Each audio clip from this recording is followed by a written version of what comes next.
صوت جمهور نادي الزمالك بالتأكيد رائع. وادي انفراد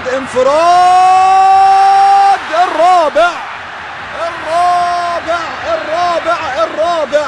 وجمهور نادي الزمالك كان بيغني وصمت احترام لجمهور نادي الزمالك، وكأنه كان بينادي على احمد جعفر انه يسجل الهدف الرابع.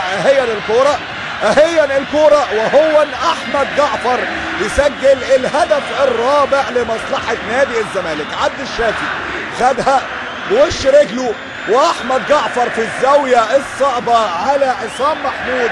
4 أهداف مقابل هدف واحد، ونادي الزمالك يقضي على وادي دجلة.